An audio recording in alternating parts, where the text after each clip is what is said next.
Pengamat politik sekaligus pendiri lembaga survei Kedai Kopi, Henry Satrio menilai ada politik karbitan pada anak dan mantu Presiden Joko Widodo. Ia juga menyebut ada campur tangan Jokowi dalam penetapan Kaesang Pangarep sebagai Ketua Umum PSI. Keputusan ini menjadi kejutan dari Jokowi yang dinilai out of the box. Henry Satrio turut memprediksi soal kejutan Jokowi di masa yang akan datang. Di antaranya Gibran Rakabuming Raka yang bisa jadi keluar dari PDIP hingga menjadi cawapres Prabowo Subianto. Jadi Jokowi di balik kesederhanaannya menurut saya memiliki kejeniusan politik yang mudah-mudahan nggak ditiru lagi oleh presiden-presiden selanjutnya. Mas Gibran dan Mas Bobi itu masih lebih mending lah ada sebuah kontestasi demokrasi yang diikuti. Walaupun kental sekali politik dinastinya. Ini partai emang Jokowi banget kan, Jokowi aja. Jadi memang kalau Mas Giring pernah menyampaikan dikembalikan ke pemilik asli, ya benar-benar dikembalikan ke pemilik asli sekarang, dan kita jadi tahu pemilik aslinya siapa. Yang sangat mungkin kejutan yang selanjutnya adalah Gibran meninggalkan PDI Perjuangan bergabung dengan Pak Prabowo di Gerindra. Saya Maria Nanda. Tribuners, masih seputar Kaesang Pangarep yang bisa menjadi Ketua Umum PSI meski belum memiliki karir di dunia politik, hingga hitung-hitungan soal kekuatan Kaesang Pangarep yang mencalonkan diri sebagai Wali Kota Depok. Hari ini kita akan membahasnya bersama dengan pendiri dari lembaga survei Kedai Kopi, ada Bang Henry Satrio atau yang akrab disapa Bang Hensat. Kita sapa terlebih dahulu di sana. Halo Bang Hensat. Halo Maria, apa kabar? Ya, gimana kabarnya Bang? Baik-baik, kamu gimana? Sehat ya? Baik, sehat. Bang, sebelumnya terima kasih sudah meluangkan waktu untuk bersama saya membahas permasalahan Kaesang yang bergabung dengan PSI yang memang akhir-akhir ini menjadi dinamika politik terbaru nih di Indonesia, terutama menjelang Pilpres. Nah, Bang Henry, kita mau bahas dulu masalah Kaesang nih yang terpilih menjadi PSI, padahal dia sendiri belum memiliki karir politik yang cukup jauh seperti ayahnya Jokowi di dunia politik. Dan kalau kita tarik lebih jauh lagi, kakak iparnya juga terjun di dunia politik meskipun mereka belum mempunyai karir yang mumpuni seperti itu atau pengalaman yang mumpuni. Gimana menurut Bang Hansa terkait hal ini sebagai pengamat politik terkait mantu Jokowi, anak Jokowi yang disebut-sebut menjadi politik karbitan maksudnya? Ya, kalau Mas Gibran dan Mas Bobi itu masih lebih mending lah ada sebuah kontestasi demokrasi yang diikuti. Walaupun kental sekali politik dinastinya, dinasti politiknya, karena jelas keterpilihannya atau diusulkan ya karena semata-mata anak presiden atau mantu presiden. Nah, kalau Mas Kaesang ini kaitannya dengan PSI kan banyak hal yang menarik perhatian ya, tapi di PSI memang pengelolaannya seperti pengelolaan perusahaan. Jadi ketua Dewan Pimpinan Pusat atau Dewan Pembina, Dewan Pembina itu, Dewan Pembina Pusat bukan Dewan Pimpinan Pusat ya, Dewan Pembina Pusat itu boleh memutuskan pengangkatan ketua umum. Jadi di ADRT-nya memang ketua Dewan Pembina itu powerful sekali. Dalam hal ini kemarin Mas Kaesang menyebutnya dengan Big Bro ya, Jeffrey Giovanni. Jadi memang kuat sekali. Kalau kemudian Bang Big Bro itu memutuskan Kaesang, maka Kaesang lah. Nah, kan sekarang pertanyaannya, kenapa harus Kaesang gitu? Kalau kaitannya dengan Presiden Jokowi, kenapa kemudian Presiden Jokowi secara gamblang ya mempersilahkan Mas Kaesang untuk memimpin PSI 1? Ada beberapa hal, tapi yang paling mungkin menurut saya adalah tentang trust ya. Mungkin Pak Jokowi tidak percaya bila orang lain yang memimpin PSI sehingga disodorkan langsung atau terjunkan langsung anaknya memimpin PSI sebagai salah satu aliansi utama politik Pak Jokowi. Karena kan sejak berdiri PSI ini tujuannya adalah apa kata Jokowi, kata mereka juga sama. Merah kata Jokowi, merah kata PSI, kira-kira begitulah. Nah, dengan hadirnya Mas Kaesang ini ya, yang pertama saya lihat ya tentang trust saja. Presiden Jokowi kecil trustnya dengan orang-orang yang ada di PSI sekarang sehingga langsung terjunkan anaknya. Boleh nggak Kaesang jadi ketua umum PSI? Ya boleh aja. Lucu nggak ya? Lucu juga. Karena pemilihannya Mas Kaisang ini dibandingkan pemilihan ketua OSIS saja, itu masih ribet pemilihan ketua OSIS SMA yang hanya 1 periode dan 1 tahun. Jadi ketua OSIS itu perlu ada kaderisasi dari kelas 1, mesti ikut LDKS, kemudian ada pelatihan-pelatihan lain, dan kemudian dia harus kampanye, harus berpromosi dari satu kelas ke kelas lainnya untuk memenangkan suara teman-temannya, dan kemudian baru bisa terpilih sebagai ketua OSIS gitu ya. Dan itu ada lawan-lawan yang lainnya gitu, nggak sendiri. Nah ini kan Mas Kaisang dipilih oleh Big Bro kemudian jadi, tapi ya itu diatur oleh ADRT-nya PSI boleh gitu. Jadi kalau kemudian saya sih melihatnya PSI ini seperti partai politik ya, atau partai politik. PSI ini merupakan partai politik yang dikelola seperti perusahaan pencari suara lah, kira-kira begitu. Jadi pencari kekuasaan. Ketua Dewan Pembina ini CEO, jadi bisa memilih, atau pemilik dari perusahaan yang bisa memilih direkturnya atau ketua umumnya secara bebas. Nah, apakah salah ya? Kan udah diatur oleh ADRT begitu gitu.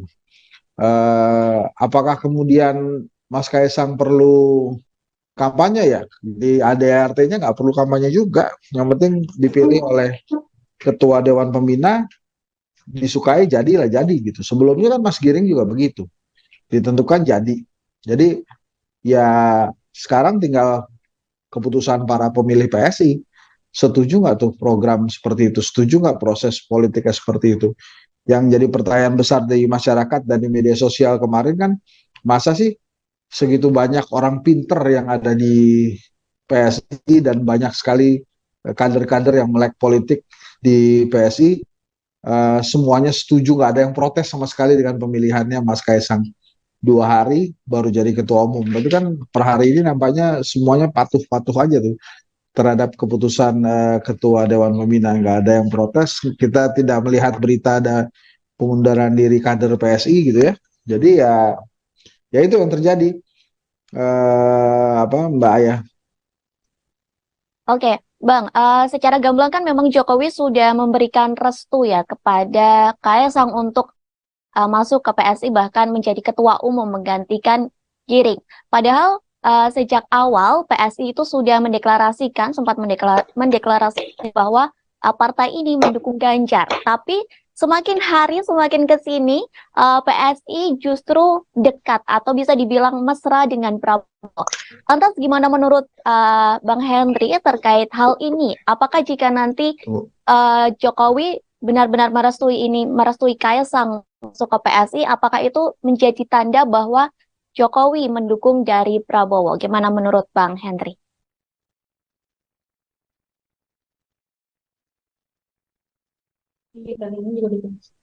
Nah ini kan gini, tadi saya sudah katakan merah kata Jokowi, merah kata PSI. Jadi kalau kemudian Pak Jokowi Prabowo, ya PSI Prabowo gitu. Ini partai emang Jokowi banget kan, Jokowi aja. Jadi memang kalau Mas Giring pernah menyampaikan dikembalikan ke pemilik asli, ya benar-benar dikembalikan ke pemilik asli sekarang, dan kita jadi tahu pemilik aslinya siapa.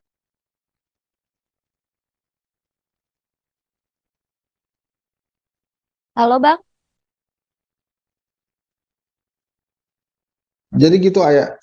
Jadi ya nggak aneh kalau kemudian sekarang tiba-tiba ke Pak Prabowo gitu. Jadinya kan kita semakin lama semakin bisa memahami bahwa kalau begitu caranya berarti memang Pak Jokowi lebih berat ke Pak Prabowo gitu kan. Oke, Bang, semalam ini kan Kaisang sudah merespon ya terkait ajakan dari Puan Maharani untuk mendukung Ganjar Pranowo dalam Pilpres 2024. Tapi Kaisang sendiri mengajukan syarat bisa mendukung Ganjar asalkan bisa bersinergi bersama. Nah, gimana ini menurut Bang Henry? Apakah nanti pada akhirnya Kaisang akan mendukung Ganjar sebagai Pilpres sesuai dengan permintaan dari Puan?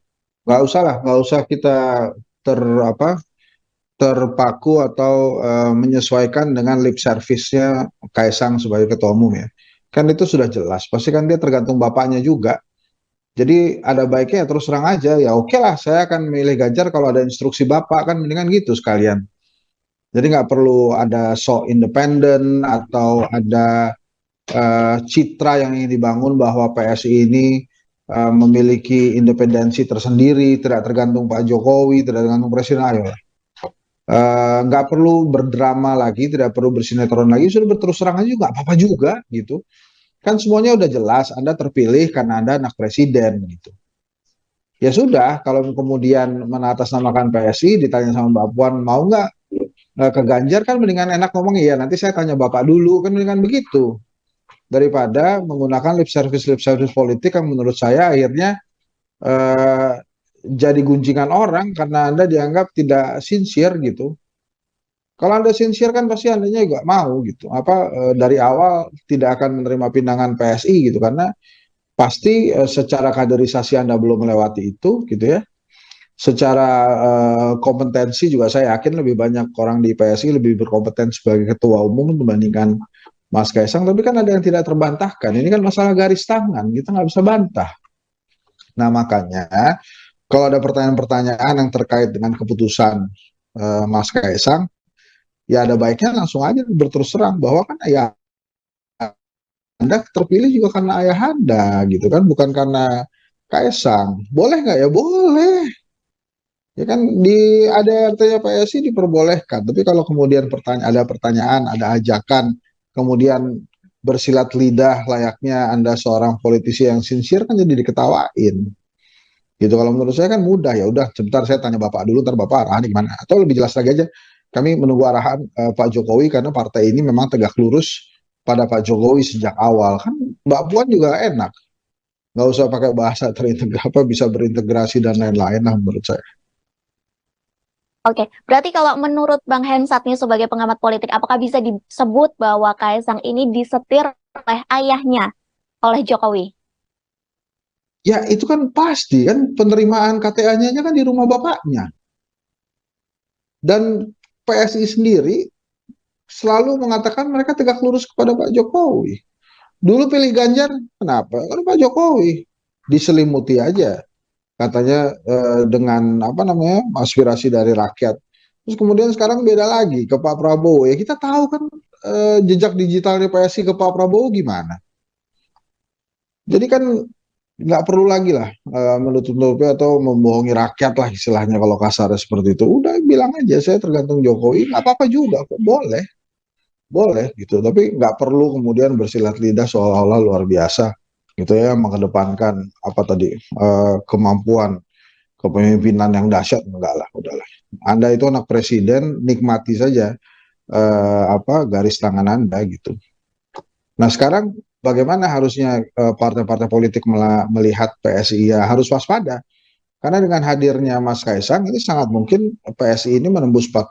Jadi jangan dilihat Mas Kaisangnya, tapi lihat Jokowi. Ini mohon maaf Mas Kaisang, kita terpaksa melihat ayah Anda ketimbang Mas Kaisang ansih. Gitu karena terlalu cepat karbitannya 2 hari jadi anggota kemudian jadi ketua umum partai politik mana? Oke saya katakan tadi dibandingkan dengan pemilihan ketua OSIS saja lebih ribet pemilihan ketua OSIS tuh. Tapi apakah boleh begini Mas Kaisang jalur politik? Ya boleh, karena di PSI kan juga diperbolehkan. Jadi ya sudah. Makanya saya hanya mengingatkan bagi para partai politik ya, yang kemarin masuk Senayan nembus tapi cuma 4, sekian persen, tipis-tipis lah sama jarak threshold, jarak ambang batas. Hati-hati, ini bisa terlewati oleh PSI. Yang masih belum bisa nembus Senayan, tapi ingin nembus Senayan lagi, misalnya seperti Hanura, Perindo, itu hati-hati dengan kehadiran PSI yang ada Jokowinya sekarang. Terlihat jelas ada Jokowinya. Jadi ya menurut saya apakah partai ini harus diperhitungkan? Diperhitungkan saat ini. Kenapa? Ada Jokowinya. Kenapa Jokowi diperhitungkan? Jokowi penguasa, Jokowi presiden. Jadi memang harus diperhatikan, harus hati-hati, harus waspada. Gitu. Sekarang kompetitornya tambah 1 dan ini kompetitornya bukan main-main, bukan kaleng-kaleng ini PSI ini sekarang. Gitu. Apakah Perindo misalnya ada Tuan Guru Bajang, Janul Majdi, kemudian ada Mahdiin, terus ada Mahyudin, maaf. Terus ada siapa lagi tuh tokoh-tokohnya Haritanu, punya MNC. Apakah bisa dikalahkan PSI? Bisa. Jadi menurut saya hati-hati juga. Nah, ini saatnya memang sekarang Pak Jokowi langsung menempatkan Mas Kaisang di PSI. Bagaimana dengan Mas Gibran dan Mas Bobi? Mungkin ada lagi skenarionya. Nah, kemudian saya melihatnya ini sebagai sebuah kejeniusan langkah politik Jokowi, Mbak ya. Kenapa jenius? Ini luar biasa, terbilang out of the box, sangat smart, dan gak ada yang menyangka Pak Jokowi bakal bisa begini. Jadi Jokowi dibalik kesederhanaannya menurut saya memiliki kejeniusan politik yang mudah-mudahan gak ditiru lagi oleh presiden-presiden selanjutnya. Oke, baik Bang. Tadi Bang Hensa sempat menyinggung bahwa semua parpol harus waspada gitu ya dengan partai ini karena ada penguasanya nih Jokowi sebagai presiden. Beberapa waktu yang lalu Caimin juga sempat mewanti-wanti nih parpol lainnya agar waspada dengan Kaisang yang sekarang menjadi Ketua Umum PSI lantaran ada backingan Jokowi. Lantas dalam kasus ini Bang, menurut Bang Hensa sendiri siapa sih yang diuntungkan dan dirugikan? Dari apa? Dari pihak partai mungkin siapa yang merasa dirugikan diuntungkan Dengan kehadiran Mas Kaisang. dengan kehadiran Kaisang sebagai Ketua Umum PSI? Ya, yang diuntungkan PSI jelas. Kemudian yang diuntungkan kedua adalah penulis sejarah. Karena ini kan sejarah baru nih. Ada ilmu baru yang ditulis nih. Jadi dari sepanjang perjalanan rakyat Indonesia, perjalanan bangsa Indonesia kan baru sekali ini. Ada anak presiden 2 hari masuk parpol, kemudian jadi ketua umum, gitu ya. Nah itu kan menurut saya sebuah catatan sejarah tersendiri itu. Nah kemudian siapa yang dirugikan? Yang dirugikan rakyat yang memang menginginkan demokrasi yang benar ya, gitu ya. Kemudian siapa lagi yang dirugikan?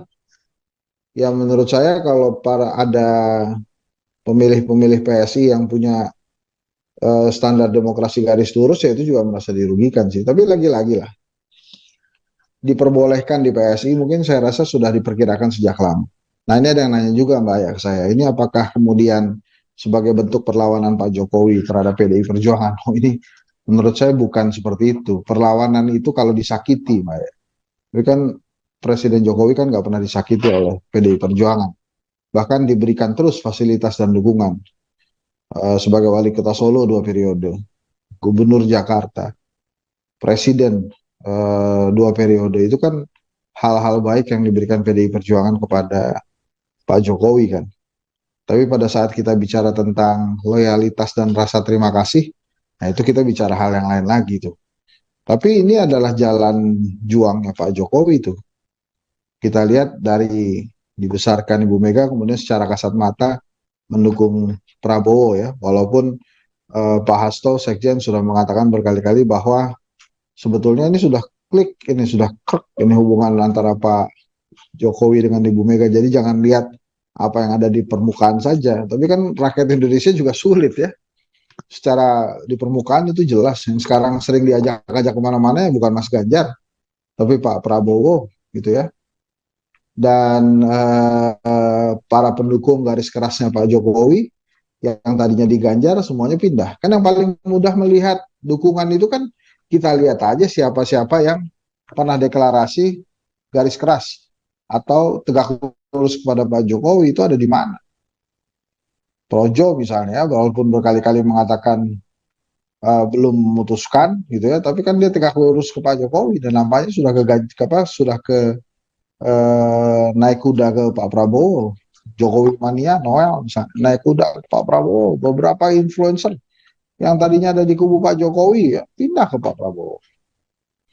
Jadi gitu Mbak ya. Jadi maksud saya dengan kondisi saat ini sih menurut saya harus ada beberapa hal ya. Kalau memang apa namanya mengganggu demokrasi ya mari kita doakan supaya tidak terjadi lagi gitu. Tapi apakah boleh ya sampai saat ini sih boleh-boleh aja. Apakah harus dihentikan? Ya kan nggak melanggar undang-undang. Pak Jokowi itu makanya saya katakan Pak Jokowi itu sangat jenius kali ini langkahnya di politik sama sekali tidak ada yang dilanggar. Gitu kira-kira. Minimal menurut PDI Perjuangan pun ini bukan pelanggaran karena Mas Kaisang sudah beda kakak, sudah menikah walaupun tadi saya sudah katakan menerima KTA-nya di rumah Pak Jokowi. Oke, Bang Hensat, tadi Bang Hensat bilang kalau keputusan ini bukan sebuah pelanggaran, tapi bagaimana jika kemungkinan nantinya Jokowi mendukung Prabowo? Karena seperti tadi Bang Hensat bilang bahwa akhir-akhir ini Jokowi lebih sering menggandeng Prabowo begitu ya. Apakah menurut Bang Hensat nantinya Jokowi akan mendapat sanksi ataupun dipecat, Bang? Enggak lah, nggak mungkin lah dapat sanksi atau dipecat. Jadi jauh gitu. Yang ada adalah kompromi-kompromi politik lagi kan. Gitu Mbak ya. Oke, Bang, Jokowi kan sudah menyatakan terang-terangan bahwa memberikan restu KS untuk menjadi ketua umum PSI. Apakah kondisi ini justru akan membuat suara dari PDIP hingga organisasi pendukung Jokowi yaitu Projo menjadi pecah, Bang?